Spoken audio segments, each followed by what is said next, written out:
Good evening and welcome to the Manteno Village Board meeting for Tuesday, September 3rd, 2024. I'd like to call the meeting to order, and if we could all please rise for the Pledge of Allegiance. I pledge allegiance to the flag of the United States of America and to the republic for which it stands, one nation, under God, indivisible, with liberty and justice for all. Roll call, please. Boyce. Here. Boudreau. Dole. Here. Crockett. Geske. Here. Phillips. Here. We have a quorum. Tonight we begin with the approval of the minutes. We have the minutes included in everyone's packet from our August 19th, 2024 meeting. Hopefully everyone has had the opportunity to review them. Are there any changes, additions, deletions, corrections? Seeing none, I would accept the motion to waive the reading of the minutes and approve them as presented by the clerk. So moved. Motion by Geske, second by Phillips. Roll call.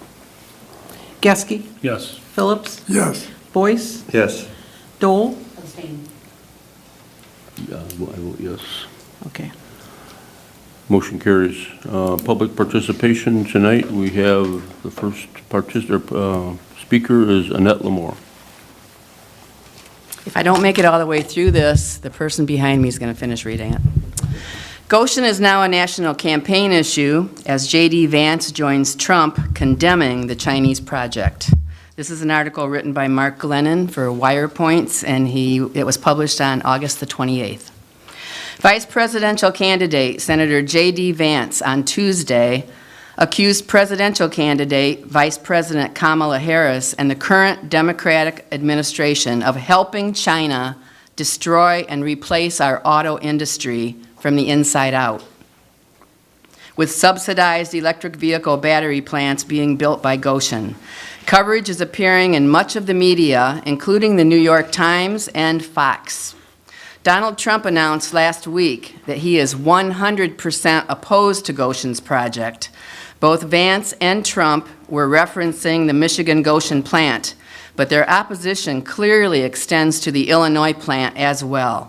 The Illinois factory is planned to assemble parts made at the similarly sized Michigan plant into finished EV batteries.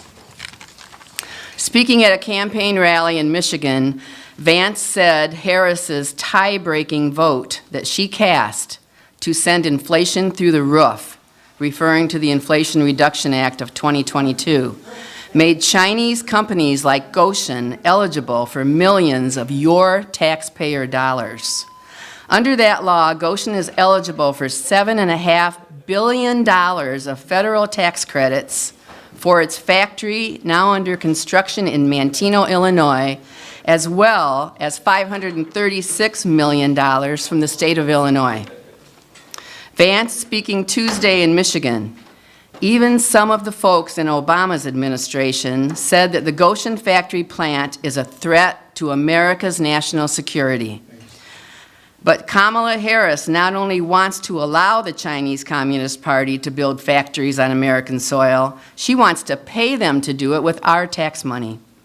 The New York Times article painted Vance's comments as a political move to inflame anti-Chinese sentiment, its headline being, "To lure Michigan voters, Trump campaign stokes China fears."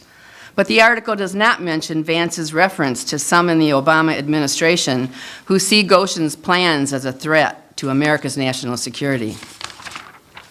Leon Panetta, CIA Director and Defense Secretary under Obama, earlier warned against Chinese espionage through Goshen, saying, "I don't think there's any question that they're going to take advantage of that situation. That's just the way they operate. They'll establish a manufacturing unit, they'll establish whatever they can, and then they will use that for their own intelligence purposes. They will use that for their own economic purposes." And the director of the National Counterintelligence and Security Center during the Obama administration. Thank you. The next commenter is Francine Fatima.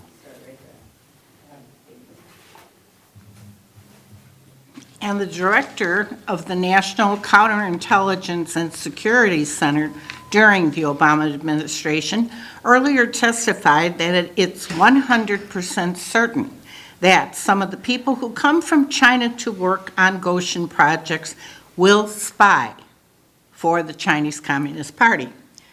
Goshen also recently amended its Foreign Agents Registration Act statement to say that it is partly subsidized by the Chinese government.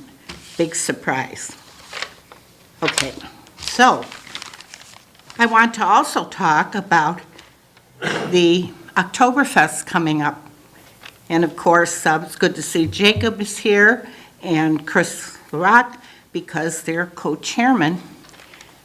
And it's a bad thing. That's all I can say. It's really just a bad thing. It's bribery running rampant here. This company, Goshen, has given $50,000 to sponsor Oktoberfest. Never happened before.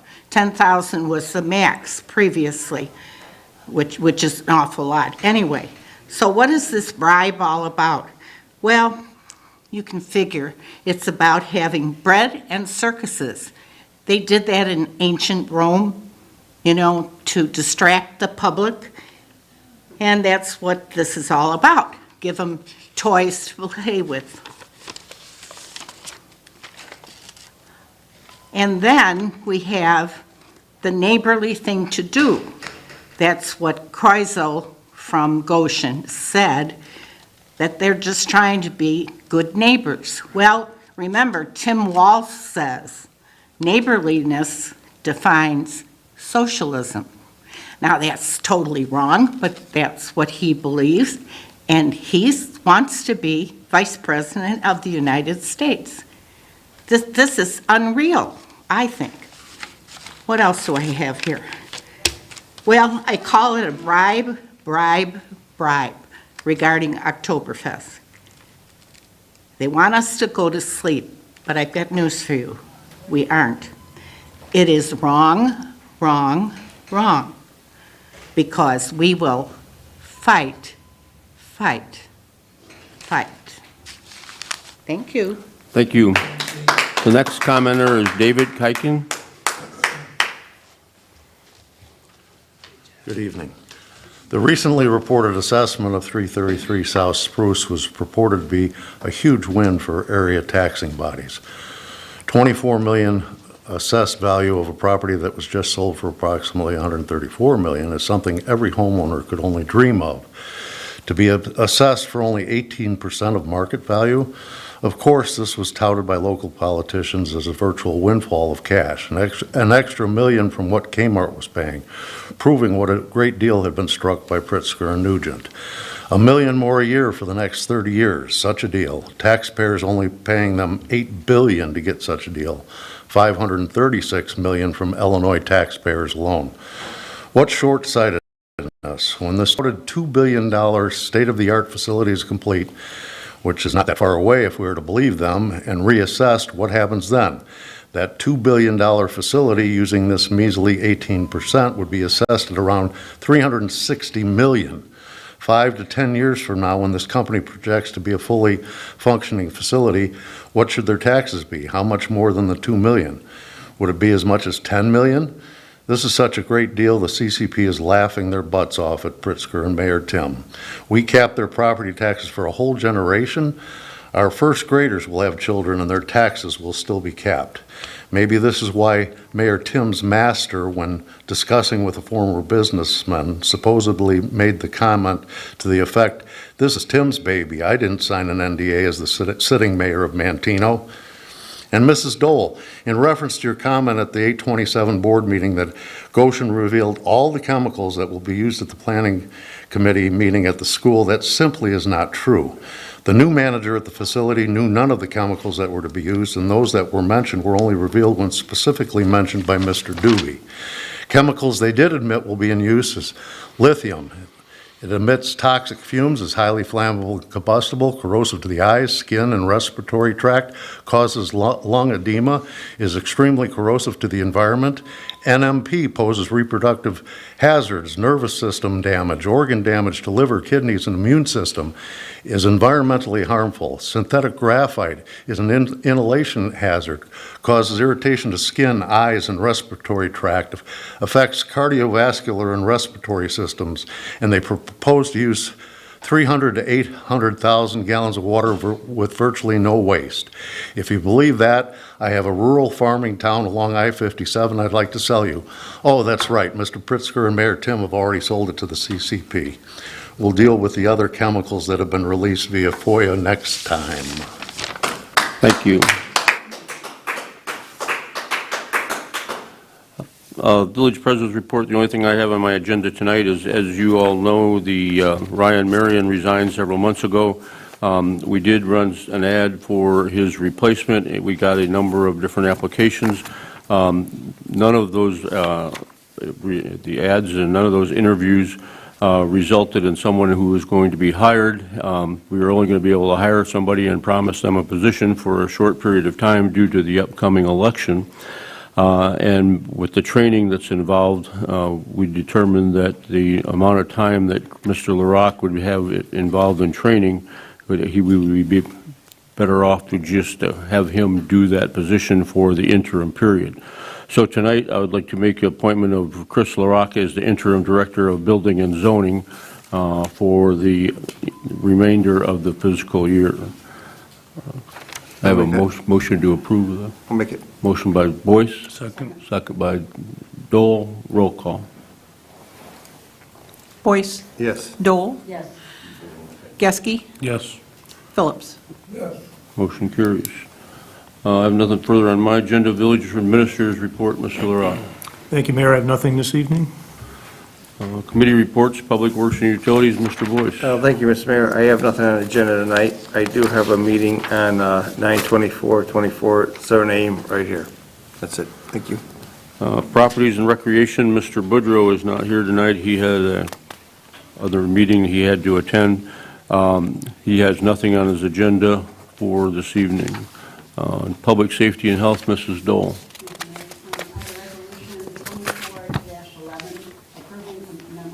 Understanding with respect to the school resource officer program binding between the village of Manteno and the Manteno Community Youth District Number 5, Canton County, Illinois.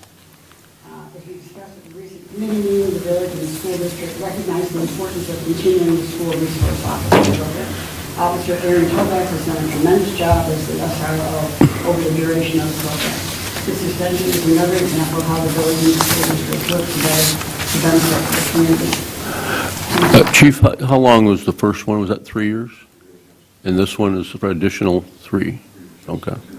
And the ordinance does not specify the name of the officer. That's up to you to determine that based on who's qualified or who wants to. Okay. So what's the only difference in this ordinance from what we had previously had is just the dates, extending it for 3 years. I'm sorry, Ms. Still, go ahead. Ordinance 2411, an ordinance authorizing the sale of personal property surplus municipal equipment. This was the cars and equipment from the offices to the field. Sorry, Mr. President. Surplus? Yeah, surplus. Well, we two vehicles, yes, we just got 2 new squad cars in, and the surplus of the 2 oldest cars we have, and replace those with the vehicles. Now that we're back in school, in full swing, our crossing guards are out every morning and afternoon protecting our kids as they walk to and from school. Crossing the street might seem like a straightforward task, but there are many things to be aware of as a crossing guard. Kids, drivers, high traffic volume, and distractions are all circumstances to juggle for a crossing guard. We have 3 inside tips every crossing guard wants drivers, parents, and kids to know to keep school zones safe. Tip number 1, when approaching or using a school crosswalk, the rules are different.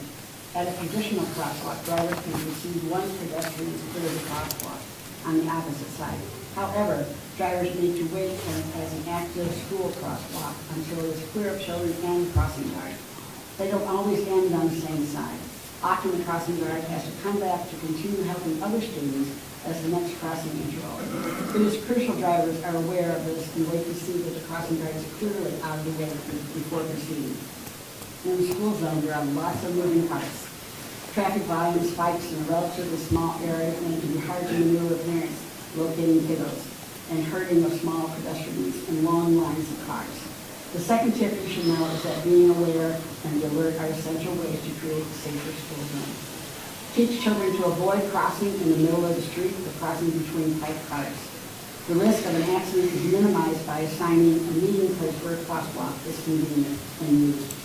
When driving in a school zone, help contribute to a safe school zone by focusing on driving and refraining from distracted and aggressive driving. Be extra cautious especially near crosswalks. Lastly, go to the posted school limits and maintain a safe environment for everyone around. Drop off and pick up in the school zone is unlike any other setting, and following safety rules and laws is a key to success. Next time you drop your child off, keep these 3 tips in mind to make school zones safer for everyone. Chief, you've got a full staff on the crossing guard? We did, we lost one, so the middle school SRO is taking out that spot right in front of the middle school, but we're full staff. So you still need some then? You're looking at your applications? Okay, so if there's anyone interested out there, that's an hour in the morning, an hour in the afternoon? Okay. Thank you, Mr. Stoll. Planning and zoning, Mr. Crockett's not here tonight. He does not have anything on his agenda. He does have a next planning and zoning committee meeting on Wednesday, September 24th at 7 a.m. And the next planning commission scheduled for September 10th has been canceled. There's nothing to go on the agenda. Finance, Mr. Geske. Thank you, Mayor. I have ordinance 2410, an ordinance amending Title III Business Regulations by adding Chapter 24, Tobacco Dealers of the Manteno Municipal Code. We've talked about this at several committee meetings, and basically this is going to put in place some control for us for tobacco, vape shops, things like that, licensing them just like we do with alcohol sales. In addition to that, we have payment of bills, amount of $293,923.25, of which there are no TIF bills. Bills authorized and paid between board cycle are $37,750.25. Our next Finance Committee meeting scheduled for September 11th at 7 a.m. And that's all I have. Just a little more on the ordinance. This is for anyone who sells tobacco products. So not only does it regulate vape shops, but it also regulates any of the other entities that sell cigarettes, cigars, or any tobacco shops. The original purpose of this was for the vape only, but we found out that in order to do it, we have to do them all. And so this will be licensing for all the existing ones, and then the vape shops will be licensed at the same time, and then we can control the number of those. As it was in the past, a vape shop, you'd come in and open up, they needed no regulations and no licensing whatsoever, and we have a number of them, and we'd like to maybe put a limit on those as we do with the liquor licenses. Anything else? Nope. General Government, Mr. Phillips. I have nothing on the agenda tonight, Mayor. All right, so the items on the agenda that we'll be voting on tonight on old business is nothing. Under new business, we have Resolution 2411, which is a resolution approving a memorandum of understanding with respect to this School Resource Officer Program by and between the Village of Manteno and Manteno Community Unit School District Number 5. Item number 2 is Ordinance 2410, an ordinance amending Title III Business Regulations by adding Chapter 24 Tobacco Dealers of the Manteno Municipal Code. Item number 3 is Ordinance 2411, an ordinance authorizing the sale of personal property, which is surplus municipal equipment. And finally, the payment of the bills in the amount of $293,923.25, of which there are no TIF bills. Are there any items on the consent agenda that need to be voted on individually? Seeing none, I would accept the motion to take a single roll call vote on the question of passage of the agenda items as I read. make the motion. Motion by Phillips. Second by Boyce. Roll call. Phillips, Yes. Boyce, Dole, Yes. Geske. Yes. Motion carries. Accept the motion approved by ominous vote. The ordinances, resolutions, motions, and orders contained in the consent agenda as read. So moved. Motion by Geske. Second by Dole. Roll call. Geske, Yes. Dole, Yes. Boyce, Yes. Phillips. Motion carries. Comments tonight? You have anything you need to talk about, Mr. Boyce? No comments tonight, thank you. Mrs. Dole? No, I'm sorry. Mr. Geske? I have nothing. Mr. Phillips? It's past meeting. I have nothing either. A motion to adjourn. So moved. Moved by Geske. Second by Dole. Roll call. Geske, Yes. Dole, Boyce, Phillips. Motion carries. Thanks for coming, for watching. You're going to get there in plenty of time.